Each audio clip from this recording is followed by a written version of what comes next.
सुप्रभात विद्यार्थियों, हिंदी अध्ययन शाला में आपका स्वागत है।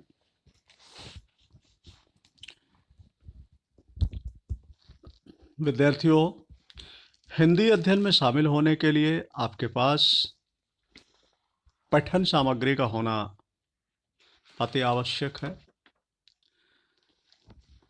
मुझे पूर्ण उम्मीद है आप लोग पठन सामग्री लेकर अध्ययन में शामिल हो रहे होंगे। विद्यार्थियों, आज हम हिंदी व्याकरण के पाठ 9 रस नामक पाठ का पठन पाठन करेंगे।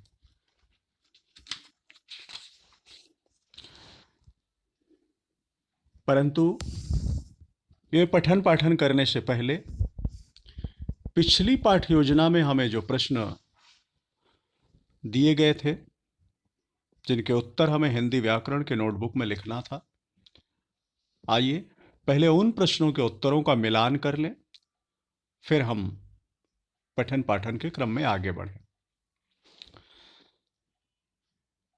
ये 1 से 6 तक प्रश्न आपको दिए गए थे।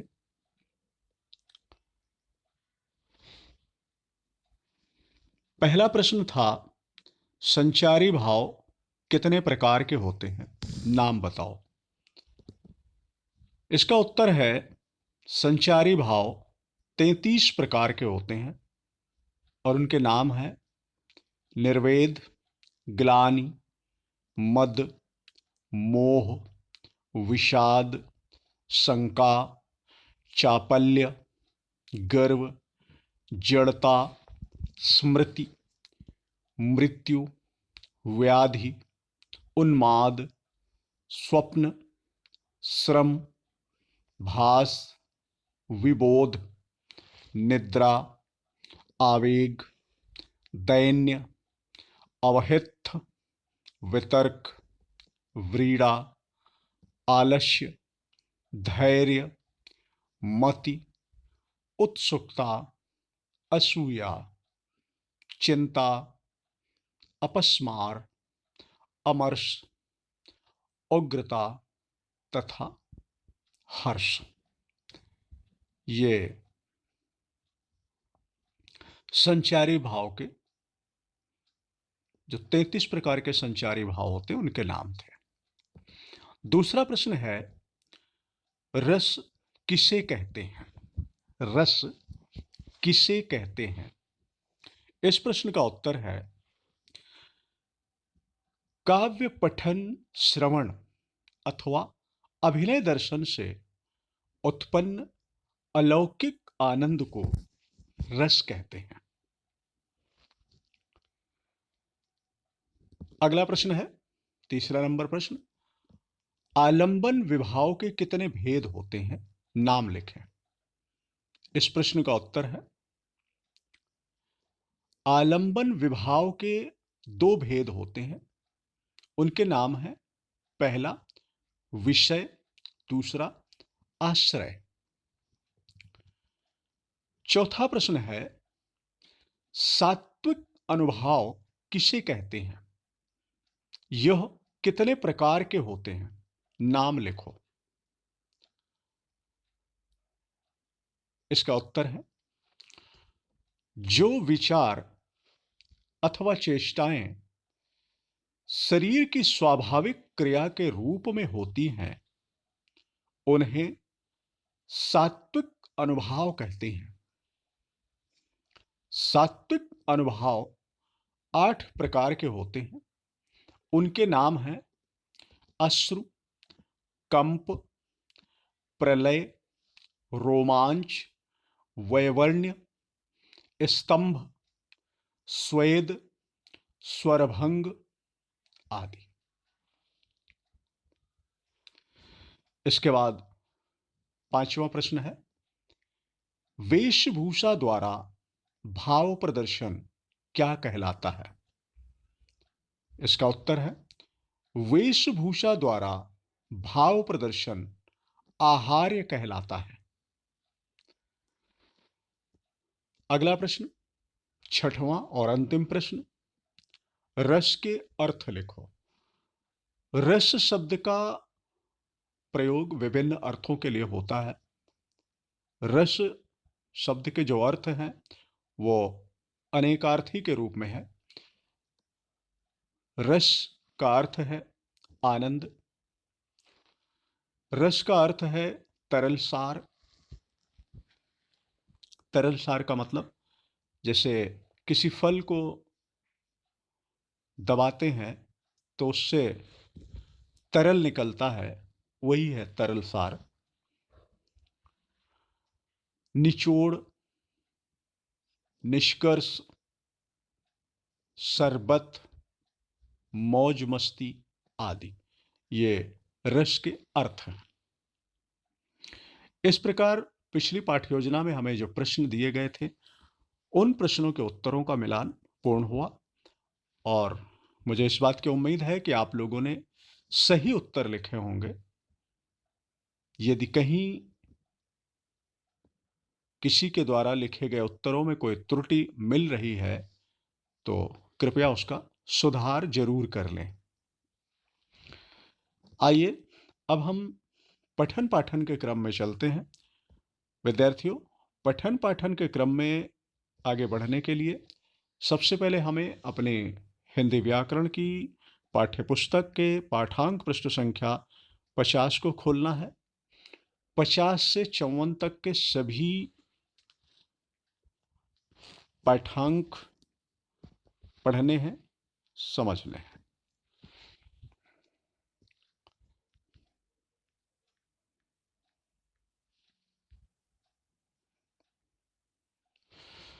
विद्यार्थियों, यहाँ पर पाठांक पृष्ठ संख्या 50 पर रस के प्रकार दिए हुए हैं। पहला प्रकार है श्रृंगार रस। कहा जा रहा है जहां प्रेमपूर्ण वर्णन हो, नायक एवं नायिका के मिलन व विरह, मिलने और विछड़ने, विरह का मतलब विछड़ना का वर्णन हो, वहां श्रृंगार रस होता है। श्रृंगार रस को रसराज भी कहा जाता है। रसों का राजा, रसराज का मतलब रसों का राजा। श्रृंगार रस रसों का राजा होता है। श्रृंगार रस को रसराज भी कहा जाता है। इसके दो भेद होते हैं। पहला संयोग श्रृंगार, दूसरा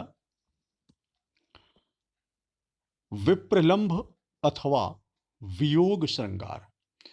यानी वियोग श्रृंगार का दूसरा नाम है विप्रलंभ। संयोग श्रृंगार क्या होता है? जहां पर प्रेमी और प्रेम पात्र के एक साथ होने का वर्णन हो, वहां संयोग श्रृंगार होता है। उदाहरण के लिए देखें, करत बतकही अनुज सन, मन सिय रूप लुभान, मुख सरोज मकरंद छवि, कर मधुप इव पान। ये संयोग श्रृंगार रस का उदाहरण है। वियोग श्रृंगार रस क्या होता है? वियोग, बिछड़ना।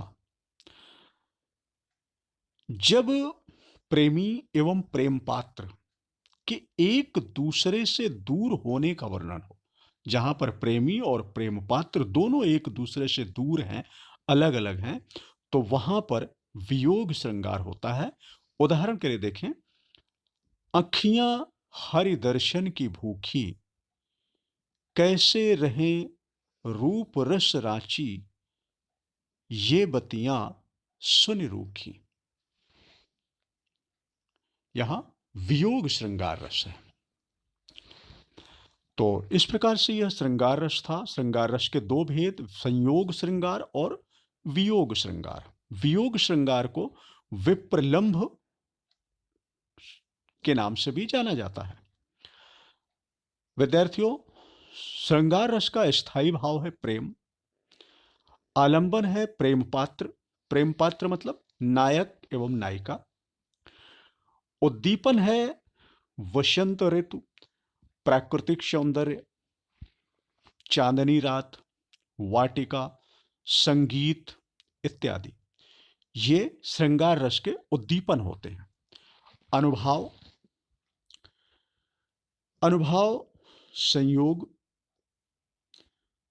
मुख खिलना, मुस्कुराना, एकटक देखना, हाव भाव, मधुरालाप आदि।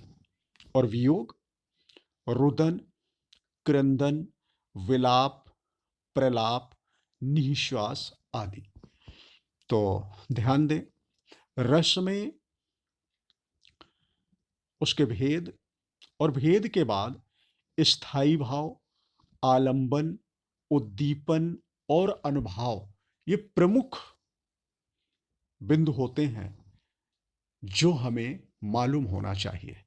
अतः रस को पढ़ते समय केवल उसके भेद या उसके उदाहरण पर ही मत ध्यान केंद्रित करें, उसके स्थायी भाव, आलंबन, उद्दीपन, अनुभाव आदि का भी अध्ययन करें। यह भी आवश्यक बिंदु होते हैं।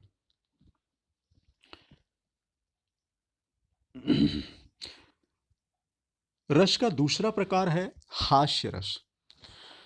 जब किसी रचना को पढ़कर, सुनकर या किसी दृश्य को देखकर हंसी आ जाए तो वहां हास्य रस होता है।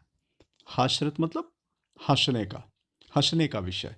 तो हम किसी रचना को पढ़ते हैं, यानी कोई, मान लीजिए आपने चुटकुला पढ़ लिया तो प्रसन्नता होती है, हंसी आती है। किसी रचना को हमने सुन लिया, कोई चुटकुला सुना रहा है तो हमें हंसी आ रही है। कुछ ऐसा देख लिया जिसको देखकर हंसी आ रही है, तो ये सब हास्य रस, यहां इन सब जगह हास्य रस होता है। हास्य रस का उदाहरण है यहां पर, ओ गॉड विनय सुन मेरी, हाउ मच है महिमा तेरी। फ्रेंड्स खेलने आया, रिवर में बॉल गिराया, अ ट्रिक समझ में आई, देन जंप रिवर में लगाई, एंड स्नेक को ना था भाई, हाउ ग्रेट है फ्रेंडशिप तेरी, ओ गॉड विनय सुन मेरी, हाउ मच है महिमा तेरी। तो ये जो कविता है, यहाँ पर हिंदी और अंग्रेजी के शब्दों का मिश्रण किया गया है। इससे कविता में कुछ हास्य उत्पन्न हो रहा है, कुछ प्रसन्नता हो रही है, हंसी आ रही है, तो इसलिए यह हास्य रस का उदाहरण बना। हास्य रस का स्थायी भाव होता है हास, संचारी भाव होता है हर्ष, भ्रम, चापल्य, आलस्य। आलंबन होता है विदूषक अथवा कोई विरूप कृति। उद्दीपन होता है आलंबन की विकृत वंश रचना, विशिष्ट विचित्र चेष्टा, वचन आदि। अनुभाव क्या होता है? अनुभाव में मुस्कुराना, हंसना, लोटपोट हो जाना, यानी बहुत अधिक हंसी आना, बहुत अधिक प्रसन्न हो जाना, प्रसन्नता में आंसू आ जाना, ये इसका अनुभव है। इसके बाद तीसरा उदाहरण करुण रस। करुण रस क्या होता है? जब किसी रचना को पढ़कर, सुनकर या दृश्य को देखकर मन में करुणा, दया, दुख आदि के भाव उत्पन्न हो, उसे करुण रस कहते हैं। उदाहरण के लिए, तो ठीक है, आपने ध्यान दिया कि जिस रचना को पढ़कर, सुनकर या किसी दृश्य को देखकर और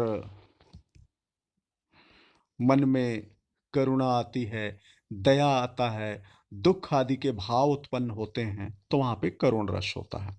उदाहरण, ऐसे बिहाल बेवाइन सो, भय कंटक जाल लगे पुनि जोए, हाय महादुख पाए सखा, तुम आए इते न किते दिन खोए।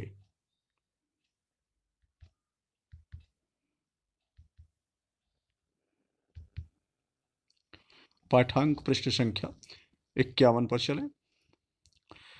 देख सुदामा की दीन दशा, करुणा करके करुणा निधि रोए। पानी परात को हाथ छुयो नहीं, नैनन के जल सो पग धोए। देखिए, ये करुण रस का उदाहरण है। यहां पर ये जो रचना है, ये कृष्ण और सुदामा के मिलन के दृश्य को प्रकट कर रहा है। मिलन के समय की बात है। तो कृष्ण कह रहे हैं सुदामा से, ऐसे बेहाल बेवाइन सो भय कंटक जाल लगे पुनि जोए। हाय महादुख पाए सखा, तुम आए इते न किते दिन खोए। देख सुदामा की दीन दशा, करुणा करके करुणा निधि रोए। और पानी परात को हाथ छुओ नहीं, नैनन के जल सो पग धोए। मतलब यहाँ कविता में बताया जा रहा है कि सुदामा की दीन दशा को देखकर पैरों में विवाइयाँ फटी हुई हैं और खूब कांटे लगे हुए हैं, कांटों का जाल चुभा हुआ है पैर में।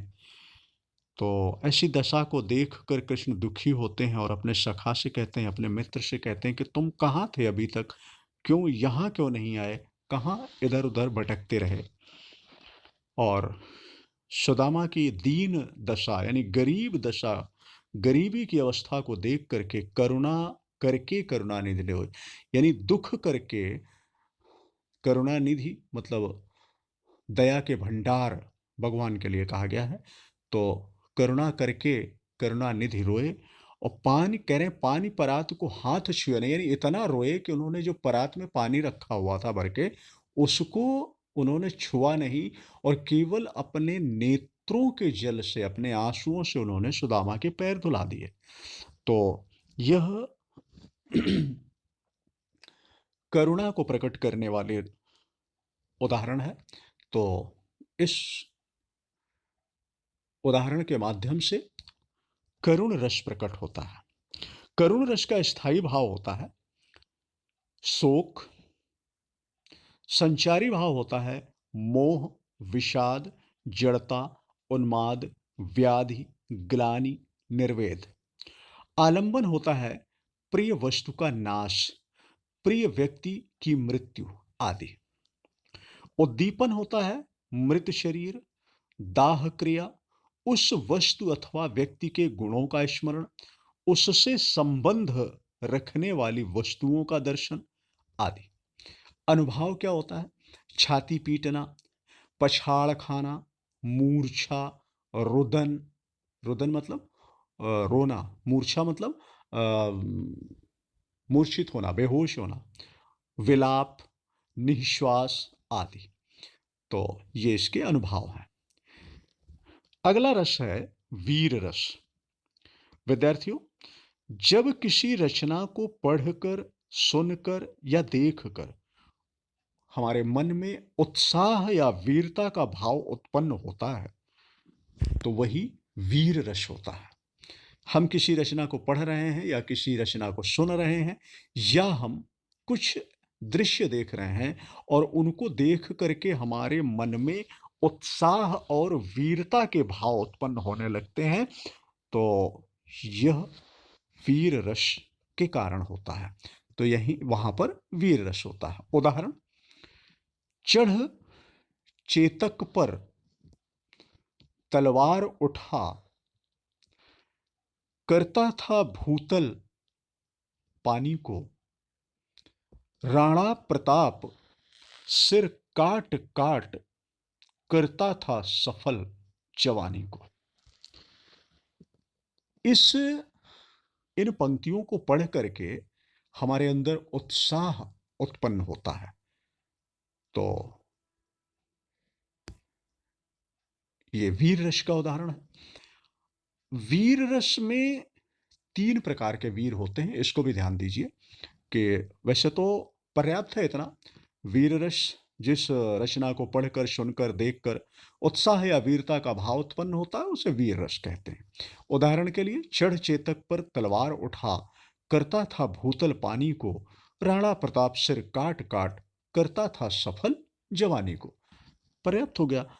पंक्तियों को पढ़ करके अपने आप में, अपने मन में उत्साह उत्पन्न होता है। ठीक है, पर्याप्त है इतना।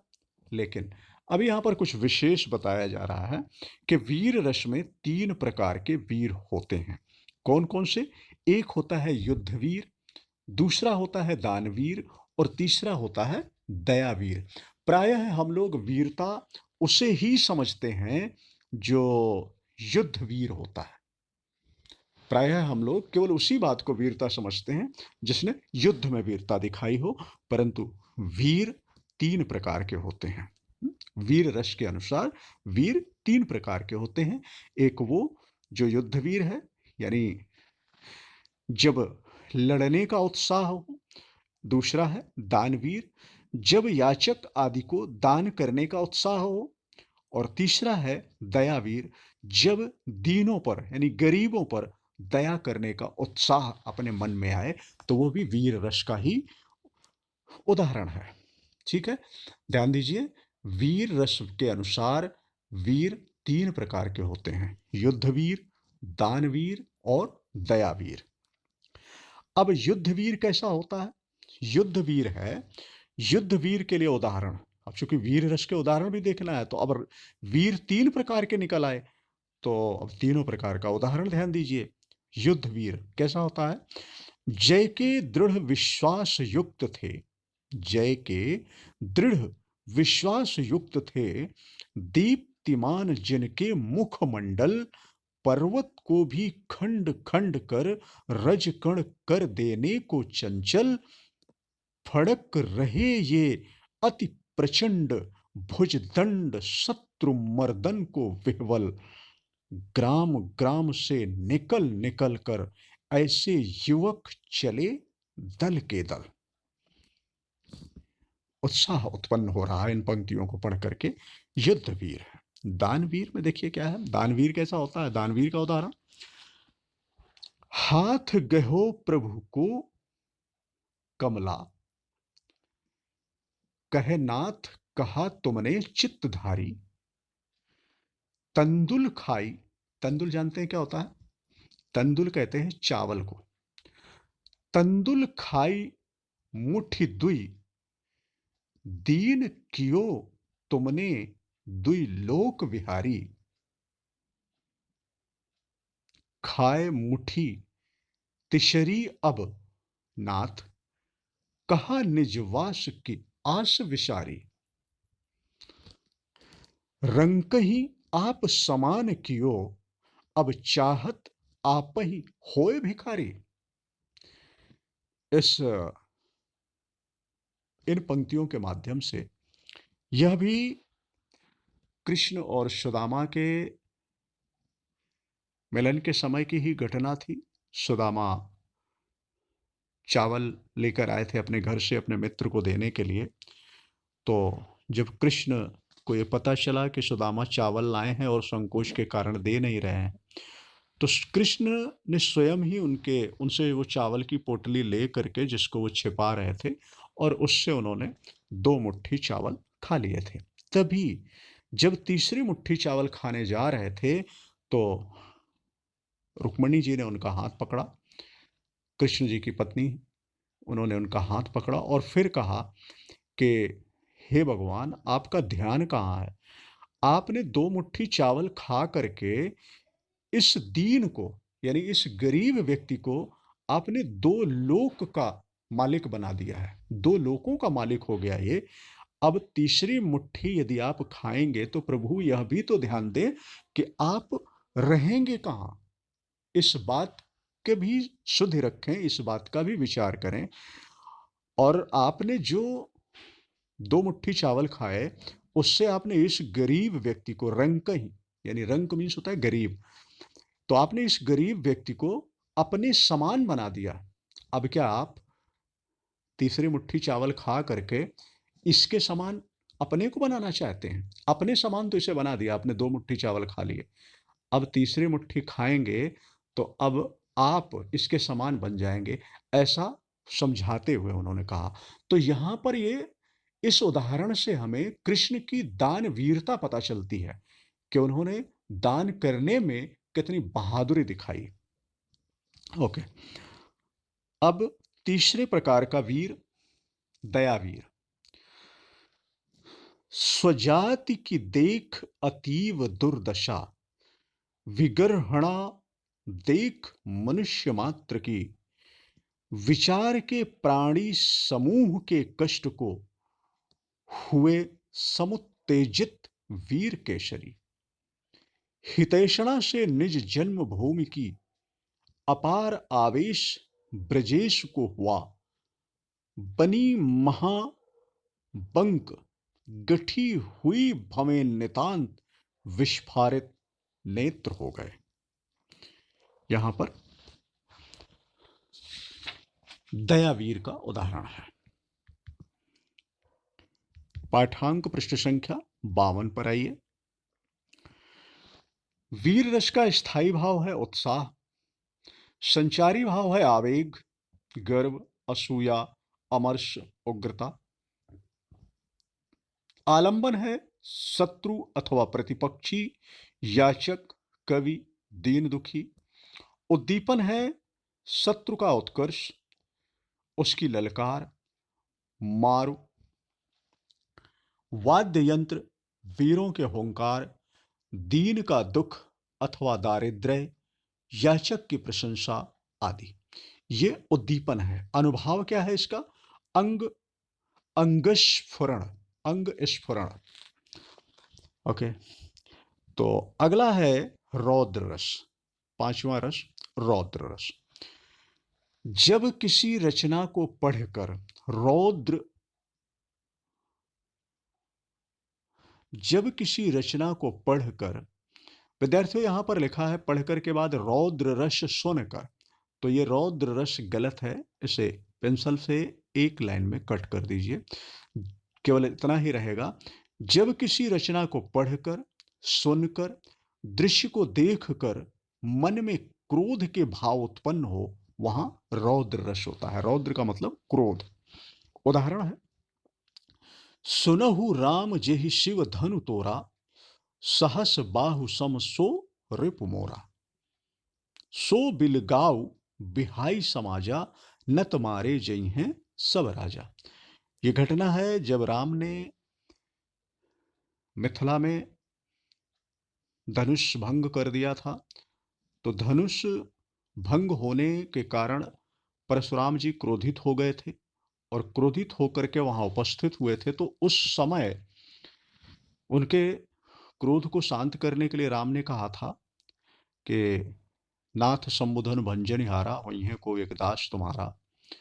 तो ऐसे ही वार्तालाप में, चूंकि परशुराम क्रोधी स्वभाव के थे और उस समय धनुष के टूटने से भी वो बहुत क्रोध में थे, तो जब राम और परशुराम के बीच में संवाद होने लगा धनुष टूटने की घटना को लेकर के, तो उस समय परशुराम जी ने क्रोधित होकर के, गुस्से में आकर के कहा था कि सुनो राम जिह शिव धनु तोड़ा, कि हे राम सुनो, जिसने शिव के धनुष को तोड़ा है, सहस बाहु सम सोर मोरा।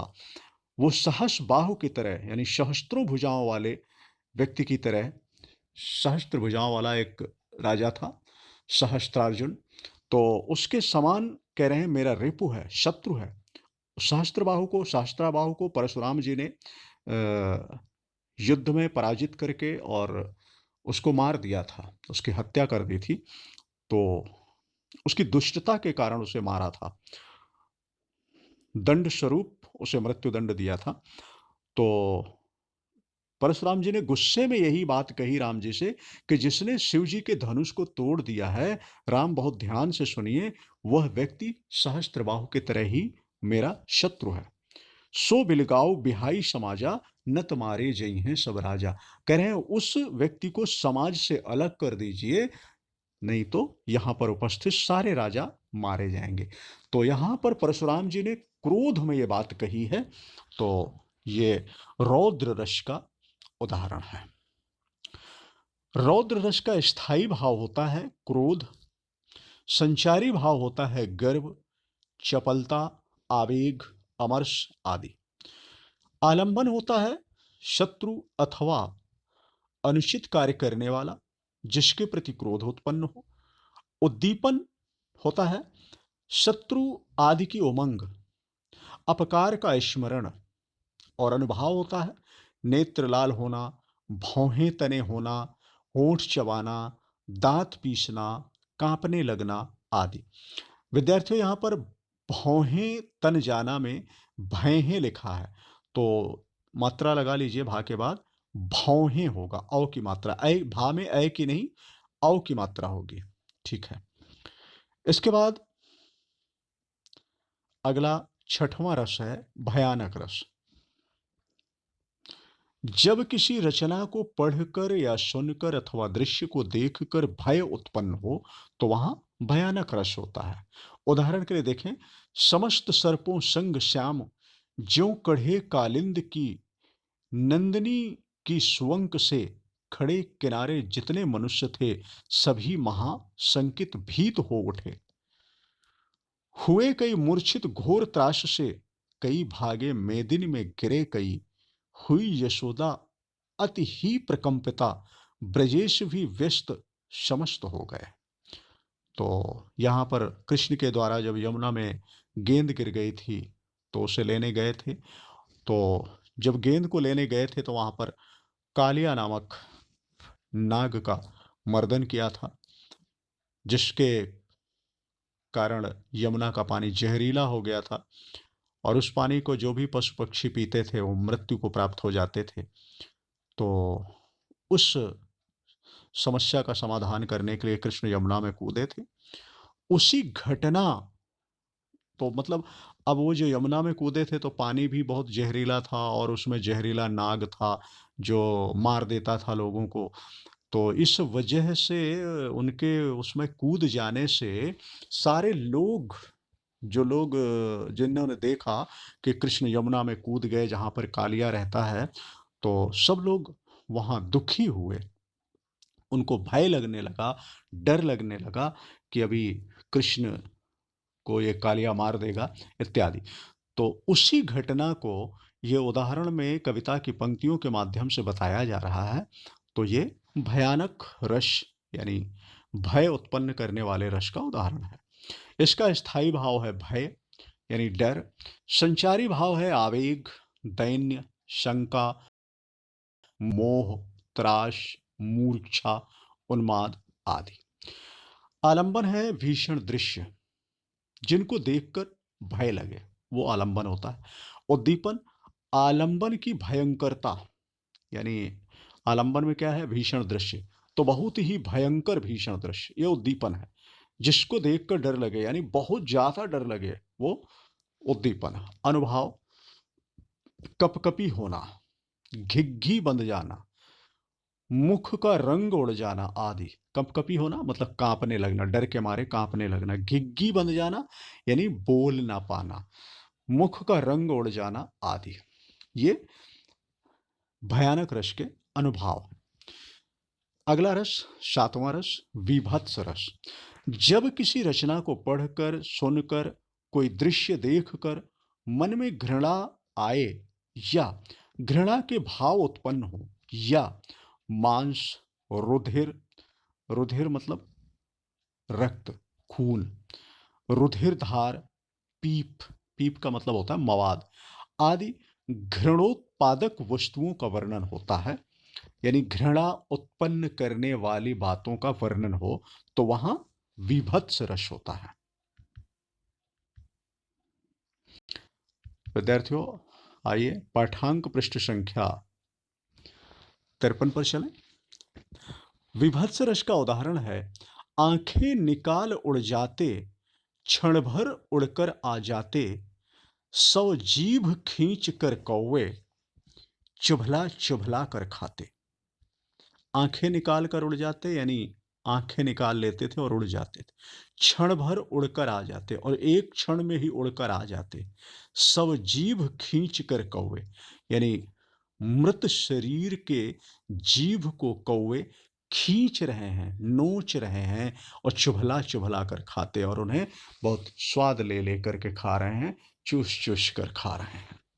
विभत्सता का दृश्य है यहां पर। भोजन पर श्वान लगे, मुर्दे थे भू पर लेटे। भोजन पर श्वान लगे, श्वान मीन्स होता है कुत्ता। भोजन पर श्वान लगे यानी वो जो मृत शरीर पड़े हैं, उन मृत शरीरों को पक्षी, कुत्ते नोच रहे हैं, खा रहे हैं, और वो मृत शरीर जमीन पर पड़े हैं। खा मांस चाट लेते थे, चटने सैम बहते बहते। और कह रहे हैं मांस को खा लेते थे, और उसमें भी जो काफी विभत्सता है कि मांस को खा लेते थे और उसमें जो तरल पदार्थ निकलता था उसे चाट लेते थे आदि। तो ये विभत्स रस का उदाहरण है। यहां पर कुछ विशेष बताया जा रहा है इस रस के लिए, ध्यान दें। इस रस को मुख्यतः युद्धों के वर्णन में, युद्ध के पश्चात लाशों में जो चील कौओं का होना, कुत्तों का, या रात में लोमड़ी, शियार आदि के द्वारा उनको खाया जाना, नोचा जाना आदि का बड़ा ही घृणास्पद वर्णन होता है, बहुत ही घृणा उत्पन्न करने वाला वर्णन होता है। तो वही विभत्स रस होता है। इसका स्थायी भाव है घृणा, संचारी भाव है मोह, असूया, मूर्छा, आवेश, व्याधि, मरण आदि। आलंबन है रक्त, मांस, अस्थि, फूहड़पन आदि घृणित वस्तुएं। उद्दीपन है दुर्गंध इत्यादि। अनुभाव है मुंह बिगाड़ना, थूकना, आंख नाक बंद करना, रोमांच होना आदि। आठवां रस है अद्भुत रस।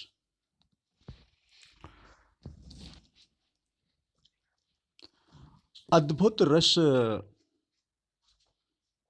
जब किसी रचना को पढ़कर, सुनकर या दृश्य देखकर आश्चर्य उत्पन्न हो, अथवा आश्चर्यजनक बातों का वर्णन हो, तो वहां अद्भुत रस होता है।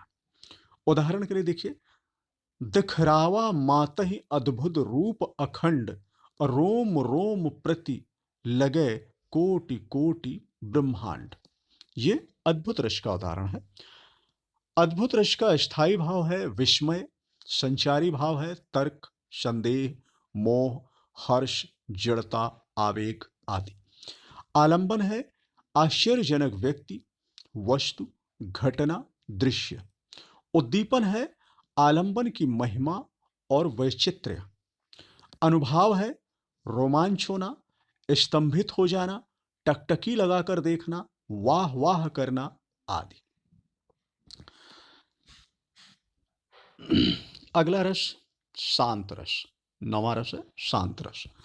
जब किसी रचना को पढ़कर, सुनकर या दृश्य देखकर असीम शांति एवं दुनिया से मोह खत्म होने का भाव उत्पन्न हो, उसे शांत रस कहते हैं। इस रस में मानसिक शांति, सांसारिक विरक्ति यानी संसार से अलग होना, ईश्वर भक्ति आदि का वर्णन होता है। उदाहरण के लिए, जब मैं था तब हरि नहीं, अब हरि हैं मैं नाही। मतलब जब मैं था तब हरि नहीं, कह रहे हैं कि जब मैं था तो भगवान नहीं थे, और जब भगवान हैं तो मैं नहीं हूं। सब अंधियारा मिट गया, जब दीपक देखा माही। और कह रहे हैं कि जब दीपक ने देखा तो सारा अंधेरा मिट गया। शांत रस। शांत रस का स्थायी भाव होता है सम, संचारी भाव होता है हर्ष, धृति, यति, स्मृति, निर्वेद। आलंबन होता है सत्संगति, पवित्र, आश्रम, तीर्थ, मृतक आदि। उद्दीपन होता है उपदेश, कथा श्रवण, पवित्र वातावरण, अनुभाव, रोमांच। अच्छा, अनुभाव होता है रोमांच, पश्चाताप आदि।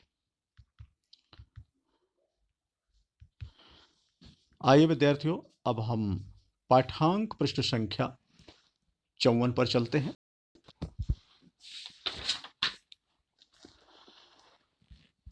पाठांक पृष्ठ संख्या 54 पर दिया गया है रस का 10वां प्रकार।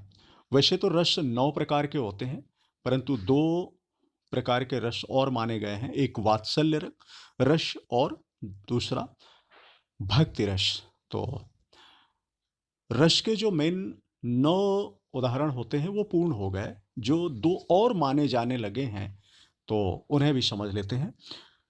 वात्सल्य रस, जब किसी रचना को पढ़कर, सुनकर या दृश्य को देखकर पात्र की बाल लीलाओं या बचपन का वर्णन मिलता या समझ में आता है, उसे वात्सल्य रस कहते हैं। उदाहरण: बाल दशा सुख निरख यशोदा, पुनि पुनि नंद बुलावती, अचरा तरले ढांक सूर, प्रभु को दूध पियावती। यहां पर भगवान श्री कृष्ण के बचपन की लीलाओं को देख करके यशोदा जी हर्षित हो रही हैं और नंद बाबा को बुला रही हैं। और सूरदास जी के पद हैं ये। तो सूरदास जी कह रहे हैं कि हमारे प्रभु को अपने आंचल में ढक कर यशोदा माँ उन्हें दूध पिला रही हैं। वात्सल्य रस का स्थायी भाव है स्नेह, संचारी भाव है हर्ष आदि, आलंबन है संतान, शिष्य, अनुज आदि, उद्दीपन है आलंब की चेष्टाएं, गुण आदि, अनुभाव है मुख प्रसन्न होना, चूमना, बलैया लेना, सिर पर हाथ फेरना आदि। विशेष बात ध्यान दें, वात्सल्य रस के 2 भेद होते हैं। एक होता है संयोग वात्सल्य और दूसरा होता है वियोग वात्सल्य। संयोग वात्सल्य क्या होता है? जहां संयोग रूप में स्नेह यानी वात्सल्य उमड़ता है, वहां संयोग वात्सल्य है। और वियोग वात्सल्य क्या है? जहां वियोग रूप में वात्सल्य अथवा स्नेह उमड़ता है, वहां वात्सल्य वियोग होता है। इसके बाद 11वां भक्ति रस। जब किसी रचना को पढ़कर, सुनकर या दृश्य को देखकर भगवद अनुरक्ति यानी भगवान के अनुरक्ति और अनुराग का वर्णन रहता है, वहां भक्ति रस होता है।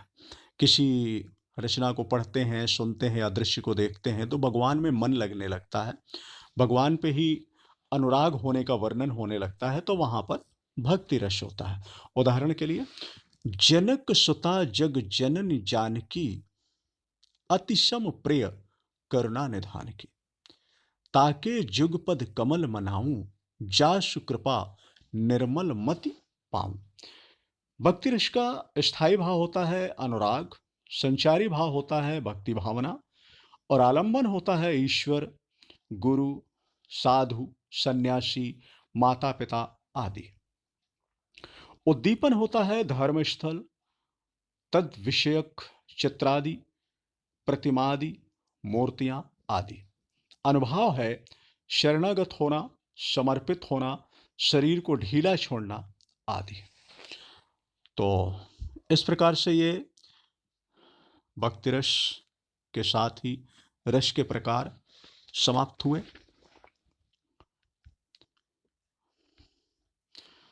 अब विद्यार्थियों अगले क्रम में बढ़ते हैं। पठन पाठन का क्रम यही समाप्त हुआ। अगले क्रम में बढ़ते हैं। आज का कार्य आपको क्या करना है? तो आज के कार्य में आपको हिंदी व्याकरण की पाठ्य पुस्तक के माध्यम से पाठ 9 रस नामक पाठ के पाठांक पृष्ठ संख्या 50 से 54 तक को पुनः पढ़ना है, समझना है। और इसी के साथ ही आज का अध्ययन क्रम यही समाप्त होता है। धन्यवाद।